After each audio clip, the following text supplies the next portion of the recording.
दोस्तों, मूवी की शुरुआत होती है फर्नांडो एराउजो नाम के एक व्यक्ति को दिखाया जाता है जो आर्टिस्ट के साथ साथ एक जूडो इंस्ट्रक्टर भी होता है। अब एक रात वो घर वापस जाते समय वहाँ सिगरेट पीने के लिए रुकता है क्योंकि बाहर भारी बारिश हो रही थी। फर्नांडो सिगरेट पीने के बाद उसे पानी में फेंक देता है जो धीरे धीरे बहती हुई उससे दूर चली जाती है और बैंक ऑन ऑफ रियो के पास एक सीवर में गिर जाती है। ये देखकर उसके दिमाग की बत्ती जलती है और वो सीवर में उतर जाता है। अब अंदर उसका दिमाग और तेजी से चलने लगता है। अब अगले दिन फर्नांडो अपने सिविल इंजीनियर दोस्त सेबेस्टियन से मिलने जाता है। अपना बैंक लूटने का आइडिया उसे भी बताता है।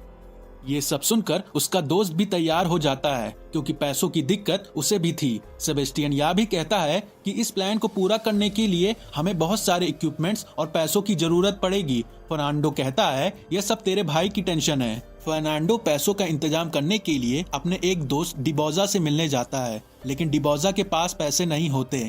डिबोजा उसे दूसरे इंसान का नाम बताता है जिसका नाम मारियो है।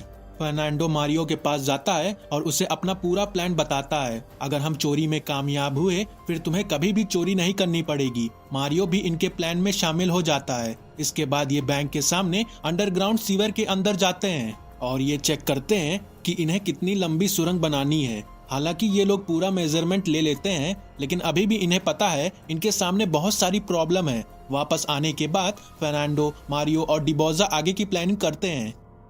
इन्हें ये भी पता चल गया होता है कि बैंक के अंदर मोशन सेंसर है, यानी कि कोई भी इंसान रात को बैंक के अंदर मूव करता है तो मोशन सेंसर उसे डिटेक्ट कर लेगा और पास के पुलिस स्टेशन में अलार्म बज जाएगा, जिससे जल्दी पुलिस यहाँ पर पहुंच जाएगी। लेकिन फर्नांडो बताता है मोशन सेंसर किसी भी इंसान की हीट को आइडेंटिफाई करता है, ना कि किसी की हलचल को। मेरे पास एक खास तरह का सूट है जिससे वो मोशन सेंसर कभी भी हमारी बॉडी की हीट को आइडेंटिफाई नहीं कर पाएगा। अब एकमात्र समस्या होती है कि वह नहीं जानते बैंक के लॉकर्स कैसे खोले जाते हैं। इसीलिए अगले दिन ग्रुप और अधिक जांच करने का डिस्कशन लेता है। फर्नांडो सेबेस्टियन के साथ अंदर जाने से पहले बिल्डिंग के पीछे बैंक की पार्किंग लॉट की पिक्चर लेता है, जबकि सेबेस्टियन अकाउंट खोलने का नाटक करता है। फर्नांडो अंदर की फोटो लेता है। दुर्भाग्य से वो जल्दी ही पकड़ लिया जाता है और सिक्योरिटी गार्ड आ जाते हैं। फर्नांडो वहां से जल्दी निकलने की कोशिश करता है, लेकिन सिक्योरिटी गार्ड उसे पकड़ लेते हैं और पूछताछ के लिए बेसमेंट में ले जाते हैं।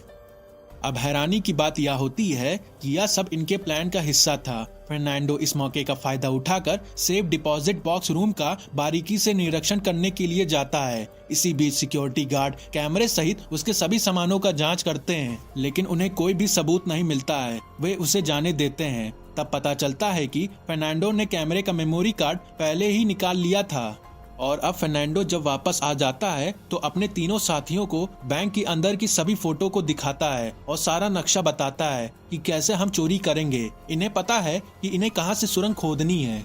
साथ ही इन्हें यह भी पता होता है कि बैंक में जितने लोगों का पैसा है उन सब पैसों का इंश्योरेंस किया गया है, यानी कि नुकसान सिर्फ इंश्योरेंस कंपनी को होगा।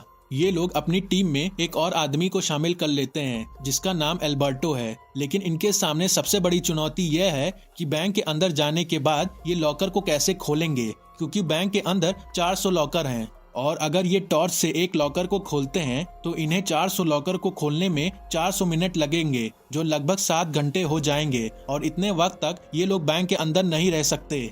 इसीलिए मारियो तय करता है कि वो इसी बैंक की दूसरी ब्रांच में अपना लॉकर खुलवाएगा। अगले दिन वो दूसरी ब्रांच में जाता है, वहां पर अपना लॉकर खुलवाता है और वो लॉकर की मैकेनिज्म को बड़ी ध्यान से देखता है ताकि वो उसे पहचान सके कि उसे कैसे खोला जा सकता है।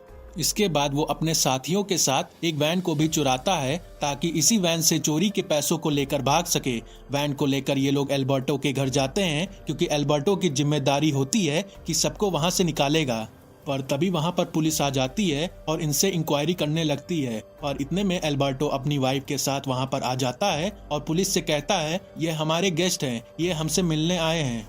अब हमें दूसरी तरफ दिखाया जाता है कि सीवर के अंदर ये लोग सुरंग बनाना शुरू कर देते हैं। तभी एक दिन वे एक दुर्घटना का शिकार हो जाते हैं जिससे उनकी ड्रिलिंग मशीन टूट जाती है। फर्नांडो इस घटना को नजरअंदाज कर देता है और एक नई ड्रिल खरीदने को सोचता है, लेकिन इससे मारियो गुस्सा हो जाता है क्योंकि पहले ही इस प्लान में बहुत सारे पैसे खर्च हो गए हैं। अब उस रात के बाद फर्नांडो अपनी गर्लफ्रेंड से मिलने जाता है और वो एक साथ आसमान में तारों को देख रहे हैं कि तभी फर्नांडो की गर्लफ्रेंड उसे बताती है कि अभी जो हम आसमान के तारों को देख रहे हैं वो असलियत में एग्जिस्ट भी नहीं करते, क्योंकि इन तारों को हमारी पृथ्वी तक पहुंचने के लिए कई लाइट ईयर लग जाते हैं और अभी हम जिन तारों को देख रहे हैं वो सिर्फ उनकी परछाई है। इन बातों को सुनकर फर्नांडो के दिमाग में एक प्लान आता है और वो तुरंत ही अपने साथियों के पास जाकर उन्हें अपना प्लान बताता है। वो सबको समझाने की कोशिश करता है कि हमें चोरी सुबह के वक्त सबके सामने करना चाहिए, क्योंकि बैंक वाले कभी भी अपने मोशन सेंसर को सुबह के वक्त ऑन करके नहीं रखते,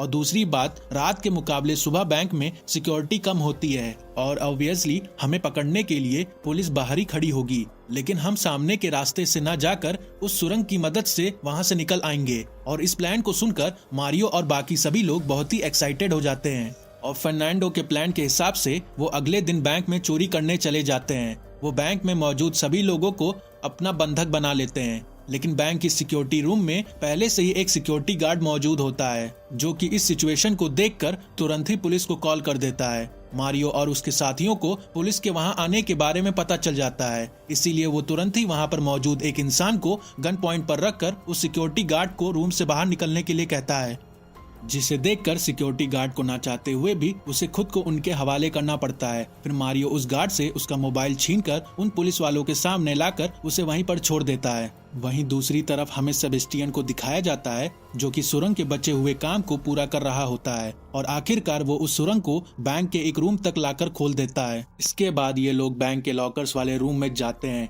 यहाँ पे इन लोगों के पास एक खास तरह की मशीन होती है जिसे सेबेस्टियन ने बनाई है, क्योंकि वो एक इंजीनियर है। इसकी मदद से ये लोग एक लॉकर को 7 सेकंड में तोड़ सकते हैं। अब ये लोग लॉकर तोड़ना शुरू कर देते हैं और तभी इन्हें एहसास होता है बैंक की छत के ऊपर पुलिस वाले पहुंच चुके हैं। वहीं बाहर एक पुलिस ऑफिसर होता है जो इस पूरे केस को हैंडल कर रहा है। वो मारियो को कॉल करता है। दरअसल मारियो ने उस सिक्योरिटी गार्ड का मोबाइल पहले ही ले लिया था जिसे उसने छोड़ा था, और अब मारियो पुलिस ऑफिसर से कहता है, अगर तुमने जल्दी बैंक की छत के ऊपर से अपने लोगों को नहीं हटाया तो मैं यहाँ अंदर फंसे सभी लोगों को मार दूंगा। पुलिस ऑफिसर उसकी बात मान जाता है, लेकिन फिर भी सामने वाली बिल्डिंग की छत पर 2 शूटर को तैनात कर देता है। मारियो पुलिस ऑफिसर से कहता है कि मैं मिनिस्टर से बात करना चाहता हूँ। वो कहता है कि मुझे इसके लिए 1 घंटे का वक्त चाहिए। पुलिस ऑफिसर के साथ जो टीम होती है वो दोनों गेट्स पर तैनात होते हैं, क्योंकि बैंक के अंदर आने जाने की सिर्फ 2 रास्ते हैं, एक पार्किंग से और एक सामने वाले गेट से। इन सबको लगता है कि ये छोटी मोटी चोरी है और यहाँ अंदर सबके सब फंस चुके हैं। इसीलिए पुलिस ऑफिसर एक बार फिर से मारियो को कॉल करता है और कहता है कि देखो, तुमने कोई भी बड़ा नुकसान नहीं किया है, तुम अपने आप को हमारे हवाले कर दो, मैं तुम्हारे लिए एक वकील कर दूंगा, तुम्हें कोई बड़ी सजा नहीं होगी। मारियो कहता है कि इस बारे में मुझे अपने साथियों से डिस्कस करना होगा।